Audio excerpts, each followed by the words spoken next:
The City Foundry St. Louis Food Hall opened in late 2021, but we didn't find out about it until very recently. This is St. Louis's first food hall and includes 17 food stalls with more on the way, and they're all different types of cuisines. We decided to give it a try, and in this video, we're gonna share what we ate there and show you more of this local hidden gem. With so many food options to choose from, it was hard to know where to begin. When I saw Press Waffle Co., I knew I found my answer. As I always say, when in doubt, start with waffles. And these were not just any waffles. They were amazing waffles with over-the-top flavors and outrageous toppings. I chose the s'mores dessert waffle, which was a golden waffle with chocolate syrup, fire-toasted marshmallows, cookie butter, and it was topped with a powdered sugar. They call it the happy camper. I call it the happy customer. Visually, this waffle was pleasing to the eye as it was piled high with toasted marshmallows and chocolate drizzle. The nice thing about this waffle was the fact that it was firm enough to hold all the toppings without getting soggy. The trade-off was the waffle was a little dense. I do wish it would have been a little softer, and I feel if it was, it would have made this dessert so much better. The sweetness of the chocolate with the cookie butter was very good and helped counter the dryness of the waffle, and combined with the toasted marshmallows, this reminded me of a traditional s'mores dessert. This was not the best waffle I'd ever had, but it was very good, and I would definitely try it again in the future. I also decided to order from the Press Waffle Company, but instead of a sweet waffle, I wanted something more savory. I ultimately landed on the CRISTO waffle, which was a waffle sandwich with Black Forest ham, smoked turkey, white American cheese, and mixed berry jam. Being a big fan of Monte Cristo sandwiches, I was really excited to try this waffle version. The only difference was it wasn't deep fried, but it had that same delicious flavor that you expect in a Monte Cristo. Surprisingly, the thing I enjoyed the most about the waffle sandwich was the white American cheese. It was very creamy and gooey, and it didn't have a strong fake cheese taste. The waffle itself was a bit of a disappointment as it wasn't nearly fluffy enough and was a little too crunchy for my liking. I was worried about the jam being overpowering, but it ended up being just the right amount of sweet to counter the perfectly salty ham and turkey. It was also topped with a light dusting of powdered sugar, which gave it another layer of sweetness with the jam on the inside and the powdered sugar on the outside. If you like a traditional Monte Cristo, then I would suggest giving this one a try. Toasted ravioli is a St. Louis staple, so when I saw the St. Louis toasted stand, I knew I had to try it. There were several flavors to choose from, but I decided to keep it simple and go with the 3 cheese T-Ravs as they're called, with house-made marinara sauce. Breaking into these ravioli, I knew they were going to be incredible. The ravioli itself was soft but crispy, and the cheese was extremely stringy. It was a combination of ricotta, mozzarella, and Parmigiano Reggiano, and it was divine. Trust me, they tasted even better than they look. I could not stop eating them and would have been 100% happy if this was the only thing I was able to eat. The marinara sauce is made fresh daily, and while it was good, I actually preferred the toasted ravioli by themselves. They are so good that they don't need anything to help them taste better. They shine all alone. If you've never had the St. Louis staple, then you have to try it. And if you're already a toasted ravioli fan, then you need to give these ones a try. You will not be disappointed. This was my favorite thing from the entire food hall. In fact, the toasted ravioli that I tried were so delicious that I knew I had to try their dessert ravioli as well. It sounds a little strange to have dessert pasta, but I promise it works. They had 2 flavors and I tried both of them. The first one was strawberry cream gooey butter cake, which was strawberry infused pasta dough stuffed with chocolate and strawberry gooey butter cake, and it was topped with vanilla bean mascarpone and strawberry coulis. I really wasn't sure what to expect, but it was so good. What immediately stood out to me was the cream cheese and chocolate flavors. The strawberry was there, but it was subtle. It was honestly a lot different than I thought it would be, but it was so delicious. The chocolate was really unique on the inside, and I can only assume it was a play on chocolate covered strawberries. My favorite part was the cream cheese topping. It was so rich and delicious, and I wanted more of it. The second one was the raspberry dump cake, which was vanilla infused pasta dough stuffed with raspberry dump cake, and it was served with a dusting of powdered sugar with candied almonds and freshly made whipped cream. I wasn't sure if I would like this one as much, but it ended up being my favorite of the 2. It wasn't super sour like I thought it would be, but instead just had tiny sour hints. It was so good. My only knock is that it had a lot of raspberry seeds, which can be a little annoying to crunch into, to, but it was still my favorite of the two. The dough was so sweet and delicious, and the freshly made whipped cream was really good too. I liked it a lot. This was my first time having a pasta dessert, and it made me want to have way more of them. If you want a really rich and sweet ravioli, go with the strawberry, or if you want a more subtle tartness, go with the raspberry. Either way, you really can't go wrong. They're both amazing. By the way, if you're enjoying our video so far, please don't forget to hit that like button and make sure you're subscribed. Okay, let's move on to the next food stall. Being that Mexican cuisine is one of my favorites, I already had my eye on the surest food stand. When someone mentioned to us that they were rated the best gluten-free food in the whole Foundry, that settled it for me. The CASTACAN tacos were recommended to me, and I decided to order them because they sounded absolutely amazing. These tacos came with crispy skin-on pork belly, cilantro salsa, pickled tomatillo, and achiote oil. The pork belly was cooked very well and had a very nice crispy flavor to it. But my one complaint is that they were a little bit greasy still. All of the flavors really came together to complement these tacos though. By looking at them, I thought there were way too many radishes as a garnish, but I could hardly taste them, which I was thankful for. The pickled tomatillo and the cilantro salsa really gave these tacos a nice fresh flavor as well. I wish they would have had a little less cilantro as a garnish though. Overall, this was a really good fresh flavor infused taco option, and I would definitely eat them again. The tamales also sounded really good when I looked at the description, so I ordered one to try with my tacos as well. In my first bite, I was expecting a lot of flavor, but it was all quite bland with hardly any flavor in it at all. The matzah was way too thick all around the tamale, which was disappointing because I really love tamales. I've had better frozen tamales from the grocery store than these though, and I would not get this again. I decided to try the tamale as well, and it was a huge mistake. Not only because it was a gross tamale, but because the bite I took had a giant chunk of bone in it. I'll spare you watching, but it was so horrible and I spit it out as fast as I could. If you look close, you can see it in the edge of the tamale. Please do yourself a favor and do not order the tamale. Okay,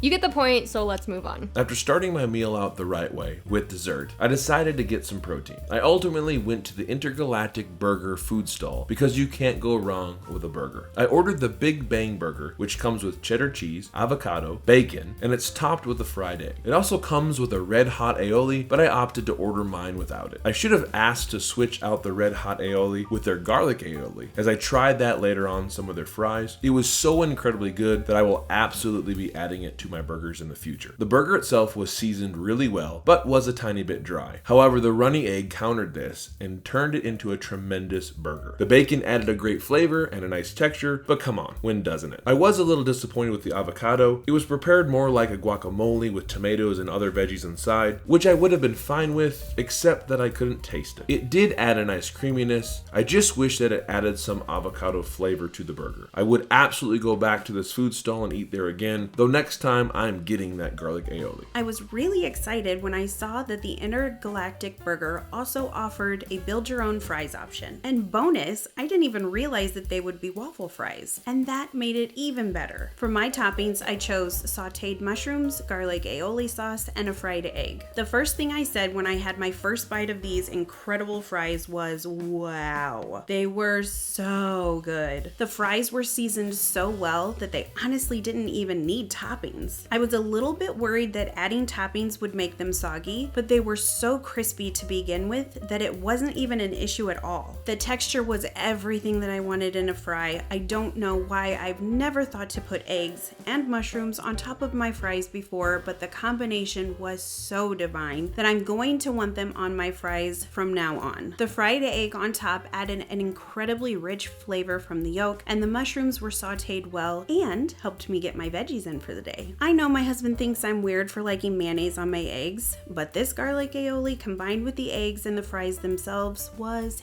heaven. The sauce had a strong garlic flavor, but it wasn't overpowering in any way. It was very creamy and was the perfect addition to the fries. There are so many flavor combinations that you can choose from when building these fries that if what I got doesn't sound good to you personally, you're wrong, but you can go as crazy or as average as you want when you build your own. I wanted to be a little bit more adventurous with the next thing I tried, so I headed over to the Chez Ali food stand, which is Afro-Caribbean cuisine. The thing that immediately caught my eye was the samosas. There were 3 flavors to choose from: chicken, beef, and veggie, and I decided to try just the chicken samosa to see if I liked it, since I wasn't fully sure what it actually was. I was very surprised and delighted to find that it was flat dab delicious. The outside was super crispy and was a little bit chewy, and the inside was just as yummy. The chicken was seasoned really well, but it wasn't too strong. This was a very pleasant snack. It wasn't greasy even though it was fried, and I liked how overall it was quite simple and delicious. The inside was only chicken and seasonings with no extras, which I really liked. I was very pleasantly surprised by this chicken samosa and will most certainly be ordering more of these again in the future. After she ranted and raved about the chicken samosa, I decided to try the beef samosa and see if it was good too. I've never tried a samosa before, and I was expecting a good tasting snack, but was pleasantly surprised. It was even better than I was hoping for. It had a nice fried texture and a flavor that, like she said, was just flat dab delicious. The beef almost had a sweetness to it, but was not overpowering. This was definitely a savory food item. Breaking it open, it appeared as though it was only meat. However, there were definitely some seasonings that enhanced the flavor. I was excited to try the Kalbi Taco Shack when I saw how long the line was to order there, because I knew it had to be good. This Asian Mexican fusion stand had a lot of options to choose from, but I went with the teriyaki chicken bowl with jasmine rice. I don't know what everyone else was ordering, but they definitely should have ordered what I did, because wow, was it good. The teriyaki sauce on the chicken was sweet, but not in a bad way, and it barely had any kick, which I was a little bit worried about. Compared to a lot of other teriyaki I've had, this was exceptional. The chicken was really tender and didn't have too much pepper on it, and I liked how it was cut into smaller pieces, which made it easier to eat. As good as the chicken was though, the jasmine rice was the star of this dish. It was the very best jasmine rice I've ever had. The texture of the rice was perfect. It wasn't too sticky at all, and it was so delicious. The meal was 75% rice, and I was 100% okay with that. After eating this, I see now why you can purchase just an order of rice if you want to. I will definitely be ordering this again in the future. I ordered the beef short rib tacos at the Kalbi Taco Shack, and I really liked them. However, my brain had a hard time wrapping my mind around it. It ate and looked like a taco, complete with the flour tortilla, but the flavors were 100% Asian. The beef short rib itself was delicious and not at all chewy. These beef short rib tacos had a strong teriyaki flavor, and the flour tortilla was good as well. They were so good. However, my brain just couldn't make sense of what I was eating. It looked like a taco, it felt like a taco, but when I took a bite, it was straight up Asian town. I need to keep going back to the Kalbi Taco Shack to not only eat the delicious food, but to also teach my mind that Asian food can make delicious tacos as well. They brought me back some chips and salsa to try because I love Mexican food. But unbeknownst to me, this was not regular salsa, but instead was sweet and sour salsa. All it took was one bite for me to realize this was not good. In fact, it was the most disgusting chips and salsa I've ever had, and I pushed it off to him without a second try. I decided to try the chips and salsa to see if it was really as bad as he said. The chips weren't anything special, and the salsa itself was just not good. I didn't care for it at all. It had a very sweet beginning taste with a little spicy kick at the end. After a couple bites, I was done. I have never had a sweet salsa before, and now I know why. I would not order this again. Trust me, with all the other amazing food items at this booth, I would recommend going with something else on the menu. Because apparently I hadn't had enough to eat, I went to Chicken Scratch Rotisserie because their crispy chicken sandwich looked so appetizing. This sandwich was a fried chicken breast with lettuce and dill pickles with your choice of sauce on the side. It had a really great freshness to it and wasn't heavy. The bun was light and the chicken was juicy and cooked perfectly. I was told all their chicken is slowly cooked in a rotisserie oven, and you can definitely tell. The dill pickles were thinly sliced and had a homemade flavor to them. I do wish I would have gotten their house-made ranch dressing to try, but that just gives me an excuse to go back and get this sandwich again. Because I started with a dessert, I knew I had to end with a dessert. But because I was already extremely full due to the large amount of food I had already eaten, I decided to get 2 cheesecake petites from Patty's Cheesecake booth. Earlier, I had seen several people with a piece of cheesecake from the stand, so I knew they had to be good. I started with the root beer float, which unfortunately at first was seeped with cherry juice from the cherry that was on top. I removed the cherry and liked it so much more. The surprising thing to me was it did have an actual root beer flavor without tasting artificial. And it almost gave me the sensation of carbonation. It was a very unique dessert, and I was impressed how much it tasted like drinking a glass of root beer. The cheesecake itself was delicious. It was very creamy and custardy without the overpowering cheese flavor that some cheesecakes have. The next one I tried was the Dreamsicle. It was very similar to the root beer as far as the unique carbonation sensation. It had a nice orange flavor that you find in a Dreamsicle. If you like root beer, Dreamsicle, or cheesecakes in general, I highly recommend you give Patty's Cheesecake a try. As you can see, there is a wide variety of cuisines to choose from here. We wanted to try them all, but honestly, there was too much for one video. We plan to go back again, so comment below and let us know which foods you want us to try next. If you want to see our complete tour of the food hall showing all of the food stalls, including the ones we didn't eat at this time, make sure to watch our walkthrough video next.